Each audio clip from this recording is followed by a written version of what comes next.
मल्लिकार्जुन जी, आप ईवीएम को साइड में रखिए या ना रखिए, मगर जनता ने कांग्रेस पार्टी को तो साइड में रख दिया है। आपके लिए सर्वोच्च स्थान और उपयुक्त स्थान मंगल ग्रह है।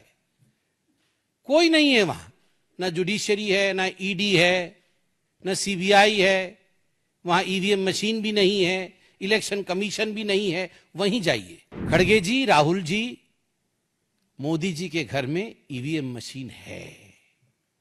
E for energy, V for Vikas, M for मेहनत। संविधान दिवस के उपलक्ष्य पर जिस प्रकार से मल्लिकार्जुन खड़गे जी ने अपने कार्यालय, कांग्रेस के कार्यालय में भाषण देते हुए उन्होंने ईवीएम को कोसा है और जिस प्रकार उन्होंने कहा है कि ईवीएम हटाना है और बैलेट पेपर को फिर से लेकर आना है, उस विषय में आज यह प्रेस कॉन्फ्रेंस हो रही है। मल्लिकार्जुन जी ने कहा है कि हमें ईवीएम को साइड में रखना है। मल्लिकार्जुन जी, आप ईवीएम को साइड में रखिए या ना रखिए, मगर जनता ने कांग्रेस पार्टी को तो साइड में रख दिया है। इसमें कोई दो मत नहीं है कि आज किसी भी राज्य में कांग्रेस साइड में है। Congress has been sidelined in the election of literally every state, even in Jharkhand. आज कांग्रेस पार्टी भारतीय जनता पार्टी के पीछे है। महाराष्ट्र में तो नेस्तनाबूत हो गई है।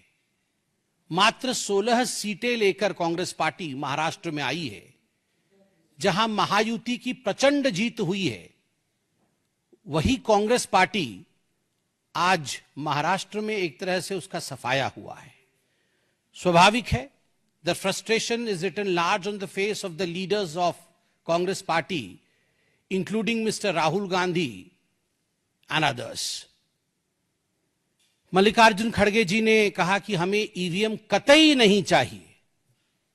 मल्लिकार्जुन जी, राहुल गांधी जी, आपको ईवीएम नहीं चाहिए, आपको जुडिशियरी भी नहीं चाहिए। आप तो बता रहे थे जुडिशियरी का काम भी हमें करना पड़ रहा है, वो नहीं कर रहे हैं। आपको इलेक्शन कमीशन भी नहीं चाहिए, आपको ईडी भी नहीं चाहिए, सीबीआई भी नहीं चाहिए, आपको भारत सरकार भी नहीं चाहिए, क्योंकि ये तो अच्छी सरकार नहीं है। आपको कुछ नहीं चाहिए, तो मुझे लगता है आपके लिए सर्वोच्च स्थान और उपयुक्त स्थान मंगल ग्रह है। कोई नहीं है वहां, ना जुडिशरी है, ना ईडी है, ना सीबीआई है, वहां ईवीएम मशीन भी नहीं है, इलेक्शन कमीशन भी नहीं है। वहीं जाइए। वहां बिल्कुल आप शहजादे जी को कुर्सी पर बैठाइए और आनंद से रहिए। मुझे बड़ा आश्चर्य हुआ, मल्लिकार्जुन खड़गे जैसे एक सीनियर पॉलिटिशियन ने कल एक वाक्य कहा कि एससी, एसटी और ओबीसी और गरीबों के जो वोट है वो ईवीएम के कारण खराब हो रहे हैं।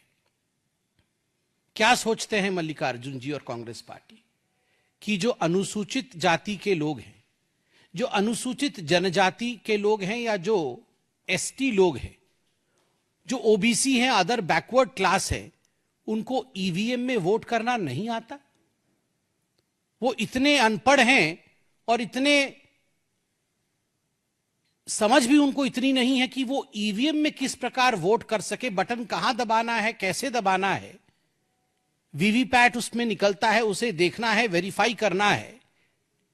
Just because they are SC, ST, OBC and poor, they do not know how to use EVM. ये एक इंसल्ट है। ये कहीं ना कहीं SC, ST और OBC समाज के प्रति एक बहुत बड़ा इंसल्ट है, एक बहुत बड़ा धक्का है। और मैं ये एक्सपेक्ट नहीं कर रहा था। मुझे नहीं लगता था कि मल्लिकार्जुन खड़गे जैसा सीनियर व्यक्ति इस प्रकार के वाक्य का प्रयोग करेगा। मल्लिकार्जुन जी का यह भी कहना था कि हम तो बैलेट पेपर किसी भी कीमत पर लेकर आएंगे और ईवीएम मशीन जो है वो नरेंद्र मोदी और अमित शाह जी के घर पे रख दीजिए। मोदी जी और अमित शाह जी के घर पे ईवीएम मशीन रख दीजिए, हम बैलेट पेपर लेके आएंगे। खड़गे जी, राहुल जी, मोदी जी के घर में ईवीएम मशीन है। E for energy, V for Vikas, M for मेहनत। मशीन की तरह मोदी जी काम करते हैं। He works like a machine and he has EVM. वो ऊर्जा उनके पास है। E for energy, V for विकास, विकास के लिए, डेवलपमेंट के लिए काम करते हैं। और वो अतुलनीय मेहनत ईवीएम, उसी के कारण आज भारतीय जनता पार्टी जीत रही है। सही कह रहे हैं, हम ईवीएम के कारण जीत रहे हैं, जहां ई से एनर्जी, वी से विकास और एम से मेहनत होता है। और आप आरबीएम के कारण हार रहे हैं। आरबीएम का अर्थ है राहुल्स बेकार मैनेजमेंट।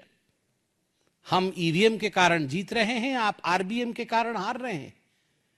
खराबी मशीन में नहीं है, खराबी लीडरशिप में है। ये ईवीएम ठीक है, राहुल खराब है। आप ईवीएम बाद में बदलिएगा, राहुल को बदलिए। बताइए, कोई भी प्रतिद्वंदी इस प्रकार का अनसॉलिसिटेड एडवाइस नहीं देता है। मगर फिर भी मुझे लगता है लोकतंत्र में इतनी शिष्टाचार होनी चाहिए कि इतने वर्षों तक साथ साथ पार्लियामेंट में और असेंबलीज में बैठने के बाद कम से कम कुछ एडवाइस हमें, भले ही वो अनसॉलिसिटेड लगे, हमें देना चाहिए। मैं तो मल्लिकार्जुन जी से कहूंगा, मल्लिकार्जुन जी जानते हैं, वैसे कभी कभी उनके चेहरे को मैं भी पढ़ता हूं, वो जानते हैं खराबी कहां है, बेचारे बोल नहीं पाते हैं। बदलने की आवश्यकता है राहुल गांधी को, ईवीएम को नहीं। और वो कह रहे थे मल्लिकार्जुन जी की बैलेट पेपर के लिए हम यात्रा निकालेंगे। आजकल वो नया शब्द उनका यात्रा चल रहा है बड़ा, भारत जोड़ो यात्रा, उसी से सब कुछ मंगल हो गया। और भारत जोड़ो यात्रा के बाद आप बोल रहे हैं बैलेट पेपर यात्रा निकालेंगे। वैसे भी ठीक ही है, वैसे निकालना चाहिए, यात्रा निकालना चाहिए। टाइम भी है उनके पास अभी यात्रा निकालने के लिए, और कुछ काम भी नहीं है कांग्रेस के पास। तो घर में खाली नहीं बैठना चाहिए, नेताओं को कुछ ना कुछ करते रहना चाहिए। यात्रा ही सही, आप यात्रा निकालिए, अच्छी बात है। ऑन अ सीरियस नोट, जो मल्लिकार्जुन जी ने कहा कि हम ईवीएम हटाएंगे और बैलेट पेपर लेके आना चाहते हैं, और कोइंसिडेंस देखिए, सुप्रीम कोर्ट में ठीक उसी समय एक पिटीशन पे सुनवाई चल रही थी। मिस्टर के पॉल ने पिटीशन डाल रखा था कि ईवीएम मशीन हटाने की आवश्यकता है, ईवीएम से धांधली होती है और बैलेट पेपर पे आने की आवश्यकता है। और सुप्रीम कोर्ट में जस्टिस विक्रमनाथ जी और जस्टिस प्रसन्न बी वराले, दोनों जस्टिसेस, उनकी खंडपीठ इसकी सुनवाई कर रही थी। स्पष्ट रूप से इस खंडपीठ ने पूरे विषय की सुनवाई के पश्चात कहा है कि ईवीएम में खराबी नहीं है। अंग्रेजी में उन्होंने कहा है, suspicion of EVM fixing is unfounded, quote unquote unfounded. EVM machine में कोई गड़बड़ी नहीं है। आगे वो कहते हैं, जो कैंडिडेट हार जाती है वो आके ईवीएम का रोना रोती है। जीतने से ईवीएम ठीक, हारने से ईवीएम खराब। ये अंगूर खट्टे वाली कहानी है। और एग्जैक्टली कांग्रेस पार्टी, मुझे तो लगता है कि ये शब्द कांग्रेस पार्टी के लिए ही कहे गए हैं, बिल्कुल हूबहू कांग्रेस पार्टी के लिए फिट हो रहे हैं।